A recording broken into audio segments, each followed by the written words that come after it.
Welcome everyone to the premiere episode of Spidey Swing-Bys. I keep wanting to add another S in there.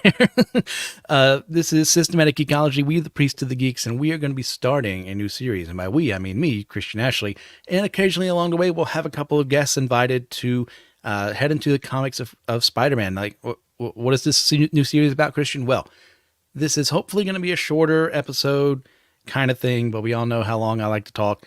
The idea being we're going to be going through every single appearance of Spider-Man from chronological origin, as in release date. So Amazing Fantasy 15 to Amazing Spider-Man 1, blah, blah, blah, so on and so forth. I'm assembling the list as we speak. It's a very long list. So that doesn't mean that obviously as time went on in the 90s, things like Untold Tales of Spider-Man was made, which do place themselves around this era. We're not going to be covering them yet. If we ever get to the 90s era, we will cover them then. So release date is when we'll be covering everything involved with Spider-Man. So I'm really looking forward to this. This is one of those series I have been in the back of my mind for a while. And like, let's just go ahead and do it. So here we are. We're going to be starting with our first episode on, of course, the first appearance of Spider-Man, Amazing Fantasy 15. Now, this comic magazine was one that was struggling for a bit, and part of the origin story of the origin of Spider-Man is that when Stan Lee was coming up for the idea for him, one of his editors, one of his bosses, just like, yeah, sure, you can put him in there, put him in Amazing Fantasy 15. That book's about to be canceled anyway. And they were blown away by the response with how much people loved the introduction of this new superhero character who's a young kid who wasn't a sidekick. And that was one thing Stan wanted to do, was make someone who was a superhero in their own right, but they were young. They didn't have a Batman. They didn't have a Superman or anyone else in charge of them. They were their own person. As if Rick Jones had been able to get this esteemed role to become the main hero of a book so early on. So that's where we are. But before we get there, we do have to attribute some things here to who did what. You know, got to show the original creators their due diligence, what they're worth along the way. So we'll be starting off with Amazing Fantasy 15, like I said, which was released June 5th, 1962. All those many years ago. 60-some years ago. The writers for this issue are Stan Lee and Steve Ditko. This is penciled by Steve Ditko, inked by Steve Ditko, colored by Stan Goldberg, lettered by Artie Simek, edited by Stan Lee. So, it's a lot of power in there. Obviously, Stan and Steve, but, Artie and Stan, Goldberg, they also did a lot of stuff with Marvel too. This is a powerhouse of a comic. I'm so ready to get into it. But before we do that, one thing I would like to do as well to help you all, for those of you who don't know your Marvel history that well, what else is happening in this month? And I recognize as we keep going, we're going to need to narrow that down to maybe, what's happening half of this month or what's happening this week in Marvel. Because then we'll just be talking for an hour and that'd be the entire episode. But what else is happening around this time? Well, Spider-Man isn't the only person who gets his origin story told this time around, because in Journeyed into Mystery 83, Donald Blake becomes the mighty Thor for the first time by fighting Korg and the Cronin invaders. You would probably not recognize Korg from his appearance in the movies compared to his original appearance in the comics. But that's the beauty of comics, in that they can be interpreted in so many different ways, sometimes well, sometimes poorly. Next up, we'd go to Tales to Astonish 35, where Hank Pym, for the first time, suits up as Ant-Man after appearing 8 issues earlier in Tales to Astonish 27. And what does he do? Well, it's the 60s. He fights some dirty commies, doing his due diligence to protect America from those dirty commies. It's a wonderful place in comics. You're going to see, as we talk about other comics coming on later, like, the Hulk will be fighting them, Thor will be fighting them, Iron Man will be fighting them, like, pretty much everyone at some point in Marvel is going to be fighting some dirty commies, because obviously in the 60s, well, who was our number one enemy? Of course, the commies. There we go. So we get into Amazing Fantasy 15 proper. And I am so excited for this. This is the origins of my favorite character. Now, obviously, I can't post every single panel in here I'd rather not get sued by Marvel, and rightly so. They would be suing if I did such a thing. But that's where we are, right there. Starting off, here is our hero. This, or what do they call him? A wallflower. Not even that. We're getting introduced to these characters on the left, and in any other book, they would probably be the main cast. Like, you kind of get a sense of these being like Archie and his friends, or anything like that. But no, it's our shy, bookish Peter Parker right there on the right. And they're talking about it right next to him, saying we got to have more people for the dance, but Peter can't be invited, as we will learn later. This is Flash Thompson, saying he wouldn't know Chop Chop from a waltz. And that's one of the funny things too. If you read early Marvel, especially, like seeing Stan and Steve try to emulate the voice of a young person at that point in time, it's terrible. They're not that good at it. In fact, like there's something that'll be mocked later on. I think there's I think it's a Deadpool issue where he goes back to around the time of like Spider-Man 42 or 47 ish. And he hears Mary Jane Watson talk, and he's like, she's from a mental institution, right? Or something like that. It's been so long since I read that. Because this is what they thought young people talked like. Now, to an extent, they're kind of close. Well, sometimes people get cliquey, and they talk about the person over there. Oh, that's Midtown High's only professional wallflower. So this is our first impression of Peter, is what we are told about him from other people. And we all instantly got that one person in mind who kind of fit that image. Maybe it's you. Could have been that one person who kind of stayed away from everything, was a little bit bookish, just did their own thing, and people talked about them behind their back. And that's Peter. But when we actually see Peter in action going back home, we see him under the care of his Uncle Ben and Aunt May, two of the most important parental figures in all of comics. Without them being who they are, we do not have Spider-Man. We do not have Peter Parker becoming the man that he is. They care for him. Aunt May even cooks him his favorite breakfast, wheat cakes.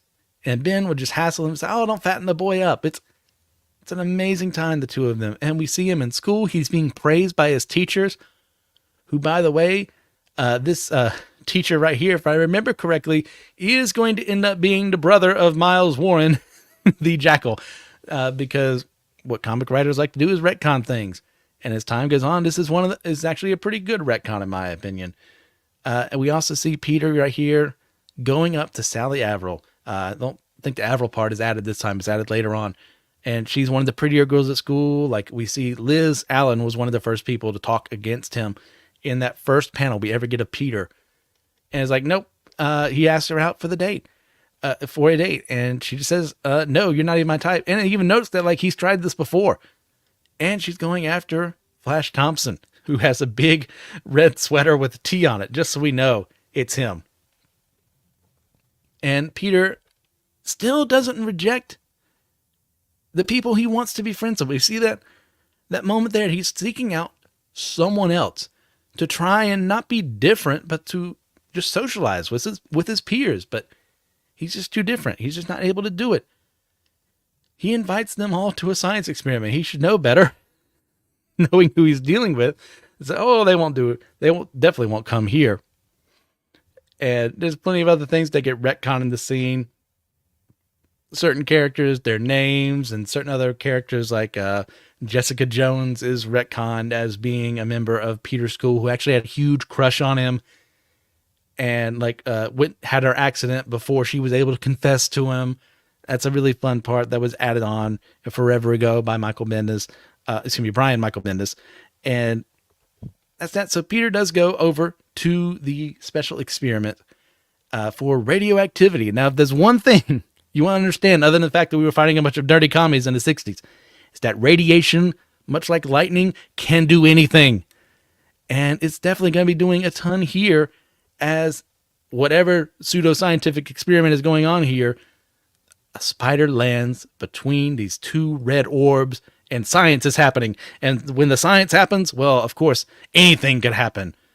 What do you mean anything? Well, to the point where Peter himself can be bitten by a radioactive spider.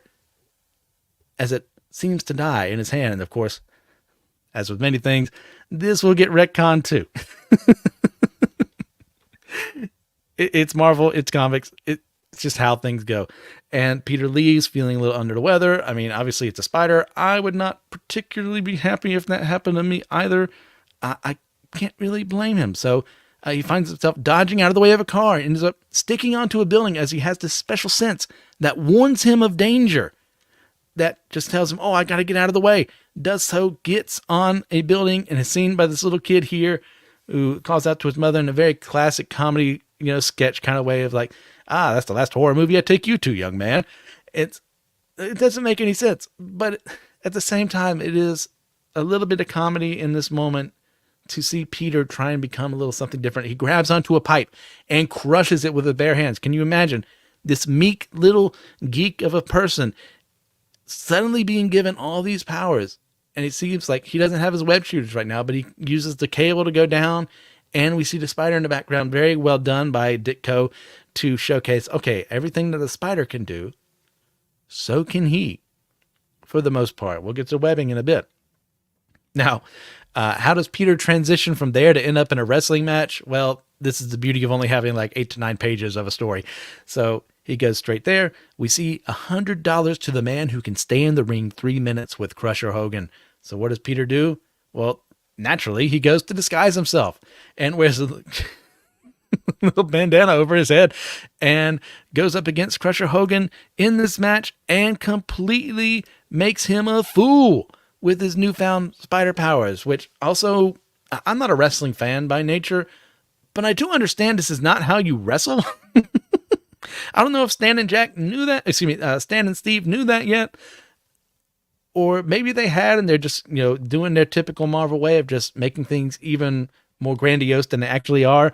But this is how Peter is able to defeat Crusher Hogan in the ring, win the money, and there's a man in the audience who says, that masked character may be just what I'm looking for. So he goes up to Peter, not knowing who he is. He says, man, I'm going to make you a star. We're going to make a fortune together. They even put you on Ed Sullivan. Like, there's a timeless example of someone in the media field that at the audience of the day would know, and most people now, I think, maybe I'm being charitable, would know who that is when that's called out as someone who exists in the world. But we also see Peter has a little bit of humbleness still in him. Like, he's still going back home. Like, he's designing in spider costume with, Aunt May and Uncle Ben there. But as things go further, he gets a little cocky. Naturally so, given the situation he's in. But we also see, not only is he considered to be this wallflower at school, not only is he like really into science, he's actually capable himself of doing things that we can't do today. That is the genius that is Peter Parker. He's able to create webs using some unknown formula they're never going to give the answer to because, well, sometimes when you're bringing up fantastical technology and the like, you're just going to have to be vague about it.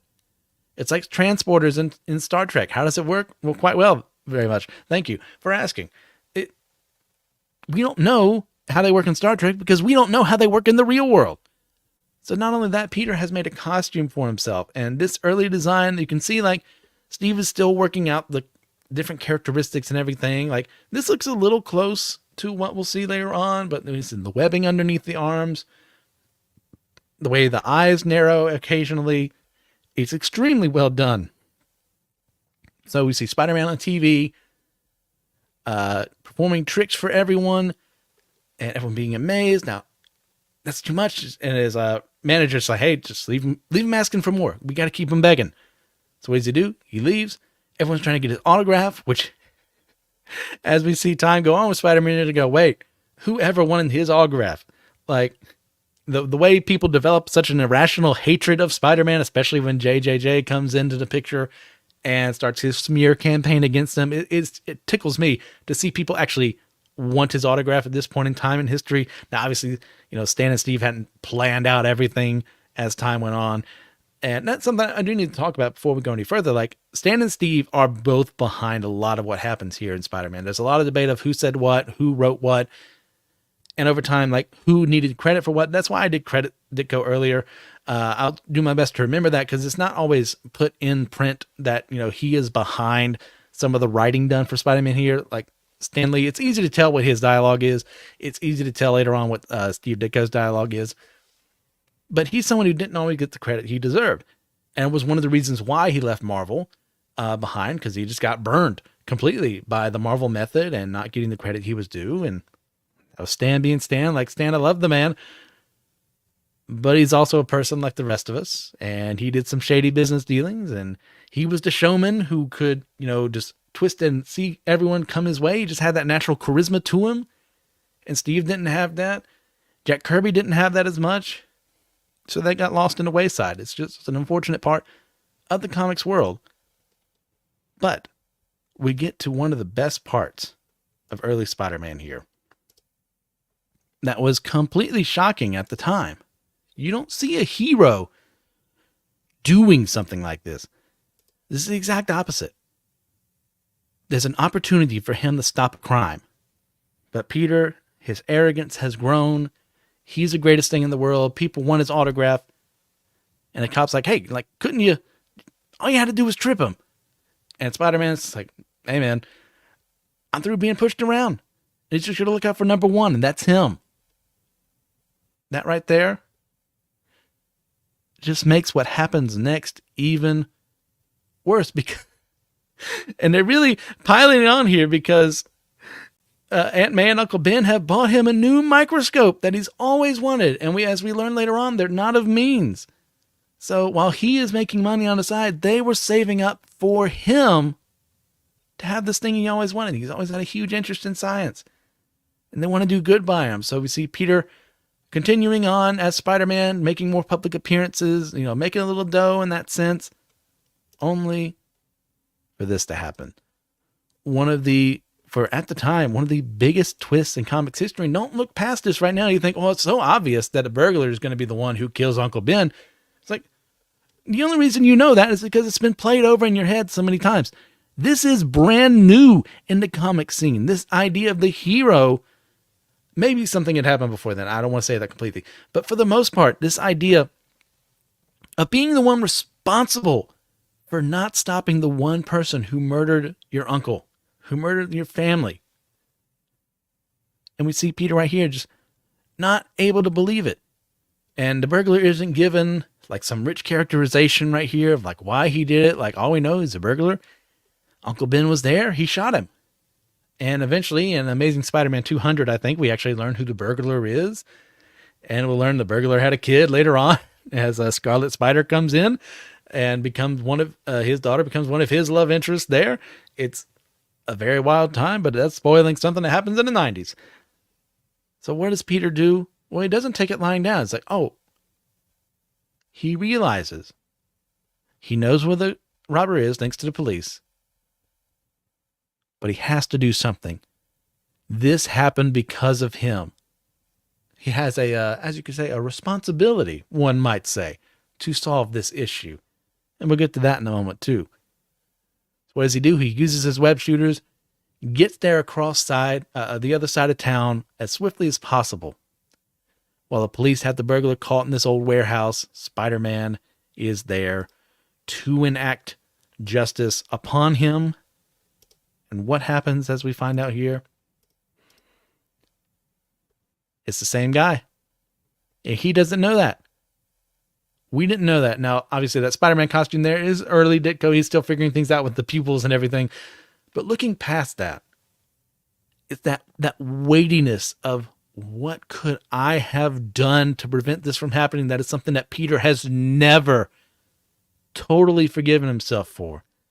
He's forgiven himself over the years, but there's always that gnawing sensation at the back of his mind. Why didn't I just trip that guy? Why didn't I just stop that burglar? Uncle Ben would still be alive if I hadn't have done that. But here we go. And another classic we get here in this, the first time we see a criminal being held up in the air by spider webs. We don't get the card at this point in time. That'll happen later on. But what we do get is another Spider-Man classic, and that is Guilty Peter Parker. And the narration and a lean, silent figure slowly fades into the gathering darkness, aware at last that in this world with great power, there must also come great responsibility. What a baller line. No wonder it's been quoted so many times over, but guess what? Who didn't say that, by the way? Oh, Uncle Ben didn't say that. It is only way later on, I want to say in the 90s, again, that is first attributed to Uncle Ben, but the first time, if you want to get your trivia questions right, it's said in the narration, more than likely by Stan. With great power, there must also come great responsibility. And what great driving words behind a hero's motivation. This is one of the most solid origin stories of all time. Maybe the best? Who knows? We'll have to figure that out as time goes on. But for Spider-Man, this is everything. Without this happening, he does not become the man we all know and love today. He is not my number one hero of all time. Because he didn't do what he should have done, it cost him everything. And that is the power of what happens in Amazing Fantasy 15. You know how short that was? It was only a couple pages. And yet it accomplished so much. It started building Peter's world in a short amount of time. He's an outcast. He's a loser. Girls don't like him. He has a loving aunt and uncle. He's got a little prideful. He gains powers and loses everything because of that arrogance. What if he'd just done the right thing? This wouldn't have happened. In some ways, it's a very karmic thing, and that idea in most people's minds, but it's more that sense of, why didn't I do this thing? Forget if it had not been Uncle Ben, somebody else could have died. Maybe it wouldn't have affected Peter the same way, but he still would have been responsible for it. And that responsibility, that driving force in his head for why he does what he does, is one of the best aspects of his character. So what do you guys think? This is our first episode. I'll be stopping a little early tonight. I could definitely go on more. Amazing Fantasy 15. There are no words like how much I love this. One of the best origins of all time. I can say it over and over again. But next time, whenever I decide to do this, we'll be doing Amazing Spider-Man #1. So, with that in mind, we're all a chosen people. A geekdom of